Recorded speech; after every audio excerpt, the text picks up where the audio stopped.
Здравствуйте, дорогие друзья. Hi everyone, thank you for watching this. Dostoevsky published The Idiot in 1869. It's considered his most personal novel as it deals with themes and experiences which Dostoevsky went through in his own life. Namely, death penalty, epilepsy, and that deep goodness and innocence that Dostoevsky was seeking throughout his life. On a deeper level, Dostoevsky wished he was a little bit more naive and innocent. For him, once you are exposed to certain ideas, it's impossible to unsee what you have seen. We often use alcohol, drugs, and often other things to numb that pain of knowing things. The most devastating thing in this novel is the awareness that death is the end of you. Yes, once you die, you go kaput. Nothing remains of you. No soul flies to heaven. Dostoevsky grappled with this idea throughout his life, and he called consciousness as a disease. So The Idiot is an attempt to find an antidote to suffering. In this video, I'll summarize the novel, then discuss its major themes such as religion, death penalty, money, different kinds of love, and finally Dostoevsky's ultimate message in this novel. So get yourself a cup of coffee and some popcorn. Summary Part 1. The Russian word idiot is the same as the English word idiot. It is a way to insult someone. But Dostoevsky's character is not an idiot, he is innocent. A grown-up child, so to speak. His name is Lev Mishkin, which Lev means lion, also Tolstoy's name, and Mishkin means mouse. So in other words, a lion on the inside and a mouse on the outside. Everyone thinks he's a mouse or idiot, but he's in fact a lion who sees truth nobody else can see. So to set the scene, Dostoevsky uses the train as a starting point where his protagonist, Prince Mishkin, is returning after 4 years in Switzerland where he's been recovering from epilepsy. As Tolstoy famously said, all great literature is either a stranger goes to town or the hero takes journey. Here we have Mishkin who is returning to Russia after years abroad to meet his distant relative, Lizaveta Prokofievna, the wife of a big dude in St. Petersburg, General Epanchin. Lizaveta is a recycled character in most of Dostoevsky's novel who symbolizes a good but often an unlucky woman. This mirrors Dostoevsky's own return to St. Petersburg after years of exile in a Siberian labor camp. So instead of some nice Swiss cheese and lots of cows roaming around, all Dostoevsky saw was snow and cold and hard work. Prince Mishkin, however, is called the idiot because he is a very mild-mannered, good-hearted 26-year-old man, almost childlike in his innocence, as if he grew up outside society and some remote mountain among cows and sheep. If he was to return from Siberia, he would have been bitter, resentful, and cold. So Dostoevsky knew to make Prince Mishkin work, he had to come from Switzerland, the most neutral country in Europe, where Dostoevsky lived while writing the novel in 1867 and 68. Switzerland never goes to war, and that's why they have all the world's money stored in Swiss banks. Very smart. But the idiot Mishkin is broke at the start of the novel. Later, he gets a big chunk in inheritance. On the train, sitting next to Prince Mishkin, we also meet another important character, Rogozhin, who has inherited a lot of money, therefore he wants to get married. In complete contrast to Mishkin's calm and measured manner, Rogozhin, the son of a rich businessman, is extremely passionate, almost madly in love with a beautiful lady called Nastasia Filipovna. Prince Mishkin represents the old aristocrats while Rogozhin represents the new business class. This mirrors how Russia was changing at the time. Mishkin is poor while Rogozhin now has a fortune. This chance encounter on the train in the beginning of the novel is mirrored by a horrific scene at the end of the novel where both Mishkin and Rogozhin come together again. Mishkin represents innocence while Rogozhin represents animalistic passion. Mishkin doesn't judge your past, so he lives in the present. Mishkin is the nice guy while Rogozhin is the bad boy. Who is in the middle of all this? Nastasia Filipovna is perhaps Dostoevsky's strongest female character in all his novels. She was orphaned as a child, raised by a ruthless aristocrat, Trotsky, who wanted to raise her for his own sexual gratification. But she has grown up to be a very clever, socially acute woman who can see through men's intentions. But her superpower is her beauty. Men fall to their knees in her presence, so she has many suitors. But the problem with beauty is that everyone wants you, but only one person can have you. We have a problem here, so the battle commences. First we have Ganya, who wants to marry her. Here's a secret though. Ganya doesn't love Nastasia, but Trotsky, Nastasia's guardian, has promised Ganya a lot of money if he agrees to marry her and takes her away from him. Why? Well, Trotsky has his eyes on another woman. Also, Nastasia is too clever for him. He wants a more submissive woman. So we are only in the first round. Nastasia Filipovna rejects Gania, who's humiliated and utterly beaten. Who's next? Rogozhin shows up with a huge sum of money to win her over. Prince Mishkin, the total outsider in all this, also raises his hand that he wants to marry Nastasia Filipovna. She looks at him and says, why?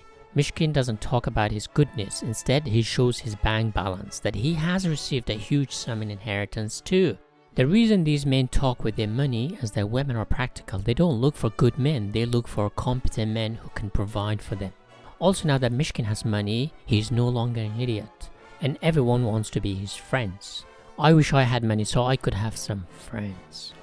Now, she has a choice to make. Should she go with Mishkin, the good man with money, or should she go with Rogozhin, the bad boy with money? It's a real dilemma that nearly all women face in their lives. The good guy isn't exciting but reliable. The bad boy is unreliable or unpredictable but exciting. As expected, Nastasia, seeking excitement, chooses Rogozhin. Bad boys always win in the first round. Also important to note that Nastasia Filipovna has terrible sexual experience growing up. So those traumas influence her decision making. The fact that she didn't have parents means she makes bad choices in life. Picking Rogozhin is one such choice. Rogozhin has won the battle, but not quite. Although he has her, he also thinks her heart is with someone else. Rogozhin thinks even though they are together, Nastasia loves Mishkin. In other words, he has her shell, but her inner self is with Mishkin. Rogozhin being the bad boy, he is capable of violence, of course. With passion comes jealousy. Mishkin discovers that Rogozhin beats Nastasia somewhat regularly. Mishkin here plays the role of the knight who tries to rescue a damsel in distress. But the problem is that he neither has the physical power nor the authority to compete with Rogozhin. He's likened to the poor knight, a character in one of Alexander Pushkin's poems. But what's worse, Rogozhin even threatens to kill her in his rage. And he also attacks Mishkin with a knife in an attempt to kill him. Here Dostoevsky uses a very clever device to save his protagonist. Just as Rogozhin is about to stab him with his knife, Mishkin has an epileptic seizure. Rogozhin has no idea what's happening, so he flees like the roadrunner. Having an illness is sometimes handy. Mishkin survives. Meanwhile, Mishkin also has an eye on another woman, Aglaya, the daughter of his relative Lizaveta and Epanchin. Aglaya is also intrigued by Mishkin but has little respect for him, thinking he's really an idiot. Aglaya wishes Mishkin was a bit more confident of himself and to stop being humble all the time. Here's an advice for men watching this. Women want you to be confident, so don't show too much humility. Aglaya indirectly tells Mishkin to be more manly and teaches him how to use gun, how to win duel. Here Dostoevsky shows his understanding of how women want to change a man whom they can love, to turn the childlike Mishkin into a strong-willed man. Women don't want a grown-up child. They want a strong man who can protect and provide for them. There's a lot of back and forth between the two. Aglaya is conflicted about Mishkin. Her biggest problem that he has no passion and seems too stupid with his innocence. Her parents want them married. Will Dostoevsky turn Mishkin into a passionate man? The saying is that everyone has a passion, but not everyone gets the chance to show it. Okay, it's time Dostoevsky brings some ideological debate into the mix. Perhaps we might see Mishkin in his element. Who knows what Aglaya might think about him then? Meanwhile, Dostoevsky interrupts the main plot by introducing a commonly recycled character in all his novels, an atheist nihilist. He's called Hippolyte, who is convinced that religions are nothing but lies and your soul dies with you. He talks about a painting, The Body of the Dead Christ in the Tomb by Hans Holbein the Younger, in which Jesus is buried and nature is slowly decomposing him. There's nothing one can do to stop the course of nature. No God is powerful enough to stop it. Interestingly, Mishkin doesn't confront him in his ideas, but later on, when it comes to Catholicism, he confronts it head first. This shows Dostoevsky's own inability to really have a good answer against the powerlessness of God and protecting the weak, especially children, against the cruelty of nature. So, since there is no meaning in life, suicide is the only option. Hippolyte shoots himself in front of everyone, but despite the fact there's no bullet is fired, he faints like a rabbit in the headlights. Like all Dostoevsky's atheist characters, Hippolyte is scared of his own ideas. I wonder if Dostoevsky thought courage was only possible with blind faith, religious, nationalistic, or romantic. In other words, if you believe in something, you are capable of having a real courage. In Crime and Punishment, Raskolnikov develops fever, delirium, and real mental panic after he kills the woman, despite his philosophical justifications for the murders.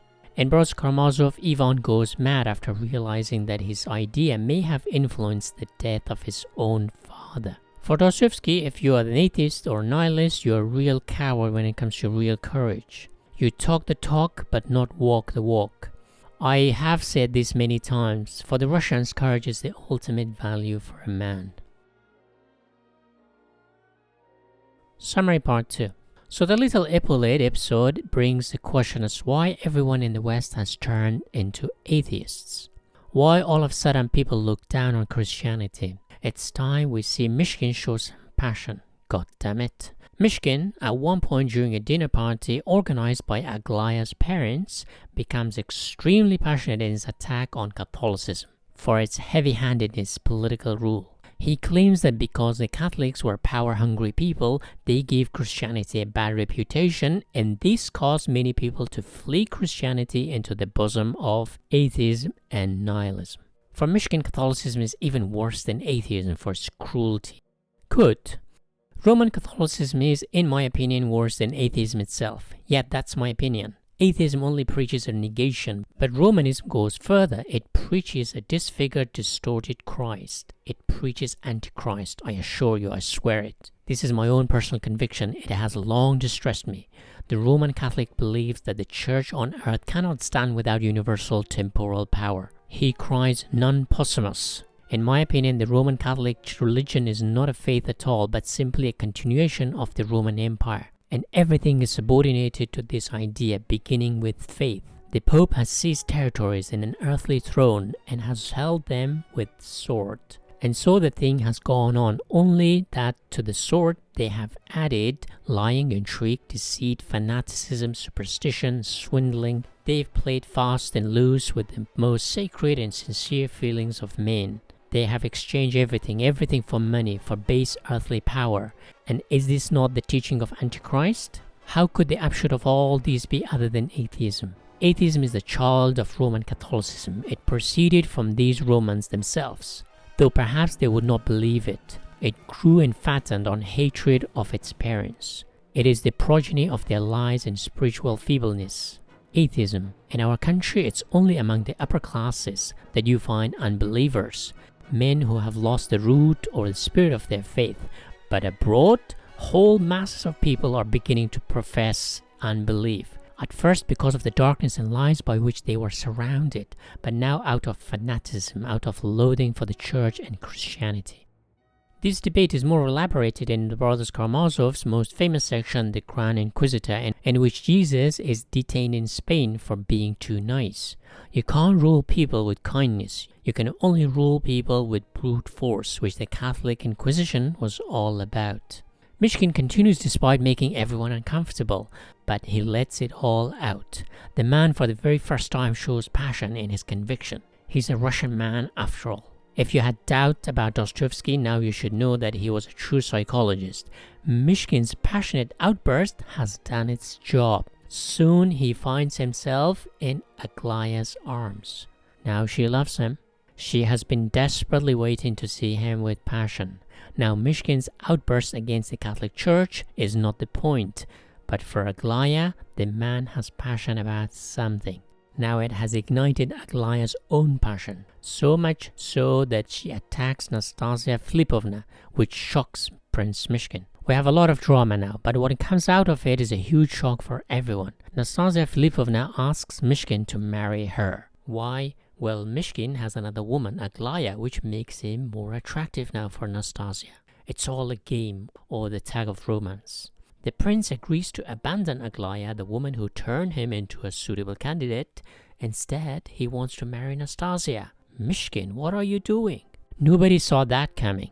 Aglaya is devastated, and so is her family. Mishkin tries to explain, but nobody listens to him, and everyone calls him with his nickname, Idiot. Is he an idiot? We'll find out on the day of his wedding with Nastasia Filipovna. Yes, Mishkin is an idiot, of course. Nastasia Filipovna doesn't show up at her wedding, instead runs away with, you guessed it, the bad boy Rogozhin. The idiot Mishkin continues in his wedding's attire as if nothing has happened. Once he has greeted all the guests, which takes him a whole day, he goes in search of his bride, Nastasia. What an imbecile. By the time he finds her, it's too late. You cannot have a Dostoevsky novel without a good old murder. Mishkin discovers Nastasia's dead body in a pool of blood. Who is the killer? We all know. Rogozhin, the bad boy, the man with passion. Mishkin shows no emotion here. Instead of admonishing Rogozhin or attacking him or taking revenge, Mishkin says nothing. The two men, rivals, enemies, and opposites, sit together all night to watch over the dead body of the woman they both loved. Dostoevsky, having spent years in the harshest conditions Siberia for his crime, didn't believe in retribution or revenge or punishment. You cannot undo a deed by punishing the person. In the beginning of the novel, Mishkin also says that he is against death penalty. Quote, I believe that to execute a man for murder is to punish him immeasurably more dreadfully than is equivalent to his crime. A murder by sentence is far more dreadful than a murder committed by a criminal. The man who is attacked by robbers at night in a dark wood or anywhere undoubtedly hopes that he may yet escape until the very moment of his death. But in the case of an execution, that last hope, having which it is so immeasurably less dreadful to die, is taken away from the wretch and certainty substituted in its place. There is his sentence, and with it, that terrible certainty that he cannot possibly escape death, which I consider must be the most dreadful anguish in the world. This reflects Dostoevsky's own view because he was almost executed by the Tsar in 1849. When facing death, humans cling to a certain beauty, art, religion, or a memory. At one point, Mishkin talks about a man who remembered while waiting for his execution, which is more likely to be Dostoevsky's own memory of his own experience. Quote, he said that those 5 minutes seemed to him to be a most interminable period, an enormous wealth of time. He seemed to be living in these minutes so many lives that there was no need as yet to think of that last moment, so that he made several arrangements dividing up the time into portions. One for saying farewell to his companions, 2 minutes for that, then a couple more for thinking over his own life and career, all about himself, and another minute for the last look around. While saying goodbye to his friends, he recollected asking one of them some very usual everyday question, and being much interested in the answer. Then, having bade farewell, he embarked upon those 2 minutes which he had allotted to looking into himself. He knew beforehand what he was going to think about. He wished to put it to himself as quickly and clearly as possible that there was he a living, thinking man, and that in 3 minutes he would be nobody, or if somebody or something, then what and where. He thought he would decide his question once for all in these last 3 minutes. A little way off there stood a church, and its gilded spire glittered in the sun. He remembered staring stubbornly at this spire, at the rays of light sparkling from it. He could not tear his eyes from these rays of light. He got the idea that these rays were his new nature, and that in 3 minutes he would become one of them, amalgamated somehow with them. The world would have been without Dostoevsky's greatest novel if he was executed at such a young age. So Mishkin is devastated but doesn't do anything against Rogozhin, which is perhaps the heaviest burden on Rogozhin. He wished he was punished for what he did. The Russian state, however, punishes Rogozhin by sentencing him to 15 years of hard labor in, you guessed it, Siberia. The English used to send theirs to Australia, the Russians send theirs to Siberia to tame the wilderness. Our Russian tragedy is over and Mishkin returns to Switzerland to recover from it all. Russia wasn't ready for a good man like him, just like the Roman Empire wasn't ready for Jesus. Lucky for Mishkin, they didn't crucify him, but they broke his soul. At the beginning of the novel, everyone joked about him being an idiot. By the end, he goes insane to make him the Russian Don Quixote who tried to save Nastasia, but by virtue of his interference, she ended up dead. You could say it was a botched attempt by an idiot knight to rescue a damsel in distress. Aglaya ends up running away with a Polish man who turns out to be a Catholic. Oh boy. Don't tell Mishkin about that. He hated the Catholics.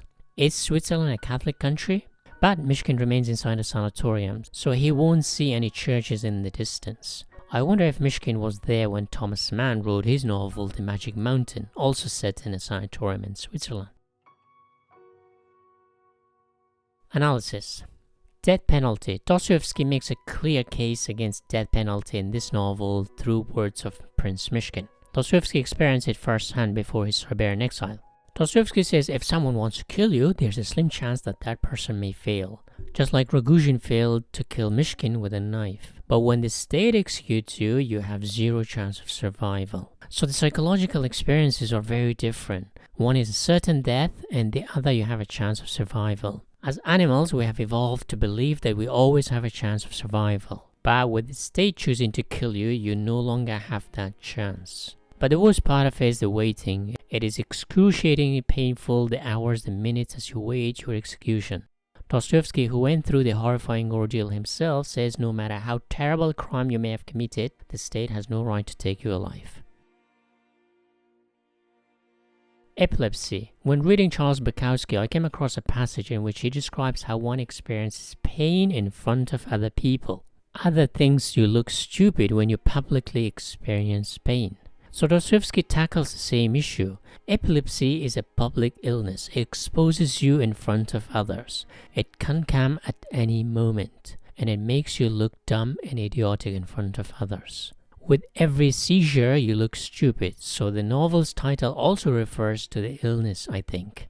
Prince Mishkin suffers from epilepsy, thus called an idiot. As a child, I witnessed a boy having seizure. I remember my mixed emotion. On the one hand, I felt sorry, but on the other, I felt how stupid he looked, because I didn't know what he was doing at first. Dostoevsky himself develops epilepsy after his Siberian exile. Many great authors had epilepsy, which must have contributed in their decision to stay indoors and write, instead of going outside in case of an attack. Alcohol. Whether the stereotype that Russians drink a lot is a myth or real, in this novel it's totally true. In nearly every party there are many who are completely wasted and they start to say things to create chaos. In the absence of religion, alcohol is your best mate to numb your pain. That's why Marx called religion the opiate of the masses, but today it's alcohol or shopping. Alcohol is a bigger problem among the poor in this novel. Those of a higher socioeconomic status drink moderately, but those at the bottom drink like there's no tomorrow. In some cases, unfortunately, there is no tomorrow. Money. Money is pretty central in the novel. From the first scene, money and marriage go hand in hand. Rogozhin inherits a lot of money. He chases Nastasia. She weighs men against their money. Mishkin is poor, then rich. Then people follow him like scavengers follow a dead carcass, trying to prove that they are his real cousins or friends. When money goes missing, everyone is a suspect. Without money, forget about marriage and love. It's the same today. If you're a poor man, forget about romance. Love. There are three kinds of love. Rogozhin's love is passionate, animalistic, which attracts Nastasia. She chooses him every time for his raw, impulsive passion. Mishkin's love is a bit religious, based on pity. This was Nietzsche's biggest problem with religion, for promoting weak-mindedness. Nietzsche might say the reason Nastasia chooses the bad boy Rogozhin is that he represents nature, while Mishkin represents religion that suppresses nature. Mishkin feels sorry for Nastasia, but also wants to marry her. It's confusing. I think Dostoevsky himself wasn't really convinced by Mishkin's stance. Despite being a really innocent man, a woman doesn't love you unless she knows where you stand, unless she respects your position, unless she can understand where your passion is. I guess Dostoevsky was trying to show that religious love is misunderstood by people. Garnier's love is based on getting promoted. He uses love as a social ladder, so he is opportunistic. Rogozhin's love is animalistic and natural. Mishkin's love is religious. Dostoevsky doesn't make women in the novel to prove their love for these men. It's only men who are on trial to prove their love. I guess women do the choosing, so it's a hard job on itself. They get pregnant and have to live with a man she chooses, so it's far greater risk for her than for the man. Religion. Religion is prominent here. Dostoevsky shows that Orthodox religion is superior to Catholicism as it stays away from political power. Atheism confronted Dostoevsky throughout his life. He tried to show that religion, despite not being the sharpest tool in the shed, is still relevant for millions of Russians. Despite its religious theme, Dostoevsky doesn't shove it in our throats. There are many nuanced moments when religion has no answer to atheism, like how all-the-powerful God allows injustice and cruelties towards children. At the end, Jesus-like character Prince Mishkin goes mad because he couldn't even prevent a single murder, which I think he was partially responsible for. If he hadn't declared his love for Nastasia, she and Raguzhin might have had a somewhat decent marriage, who knows? But the main message is that no matter how bad you are, you can redeem yourself. Nobody is just evil or just good, we're both. For as long as you live, you have the chance to do great things and terrible things, make mistakes and amend them. Mishkin, aka Dostoevsky, sees goodness in everyone. He doesn't judge people, unless you're a Catholic, of course. Instead of responding to atheist claim, in them he recognizes his own past struggles with the same ideas. But ironically, when it comes to the Catholics, oh boy, he goes on a rant with so much passion and conviction. I know there's a lot of people who box Dostoevsky as a Christian novelist. I think that is a huge disservice to his brilliant writing. He understood that rationality alone cannot save us, because humans are deeply flawed. So to describe humans as rational is like forcing a square peg into a round hole. Dostoevsky couldn't accept that death was the end of everything. So I say his death was not the end of Dostoevsky, because he created something amazing, and that is art. The Idiot is one of them. Dostoevsky says, quote, "The important thing is life and nothing else. If you don't care about others, people think you're an idiot. A Zen Buddhist monk or an ascetic man might appear like idiots because they don't care about worldly positions or how others think of them. Great wise people tend to appear to us a bit childlike, innocent, and even stupid on the outside." Dostoevsky's Prince Mishkin is a man who has remained a child. He sees goodness in people. He doesn't try to show that he's smarter, faster, and wiser. If you're happy on the inside, it doesn't matter what other people think about you or calling you an idiot. But here's a problem. At different stages in our lives, we have different goals. When young, we seek a partner, a career, worldly success, and more. But later in life, we slow down, appreciate the little things, or seek happiness on the inside. In the East, in the past, people turned to Buddhism at a later stage in their lives because their worldly pursuit didn't make them happy or fulfilled. So the Buddhist philosophy of non-detachment allowed people to find peace on the inside. Dostoevsky's Mishkin is only 26 years old, so he's too young for Buddhism, and he's half the age of Don Quixote, who was 50, so he's slightly confused at times. He wants to help people, but as a result, he causes more problems. He's neither detached from nor attached to other people and his own worldly desires. He wants to marry 2 women, but also tries to say he's not interested in them for sex or lust. His mixed signals result in one woman getting killed and the other very unhappy. He fits the stereotype of a nice man. You know the saying, the nice men finish last. But Dostoevsky's message is that one should not worry about how others judge you. As long as the core inside you makes you happy and fulfilled, other people's opinions about you should not matter.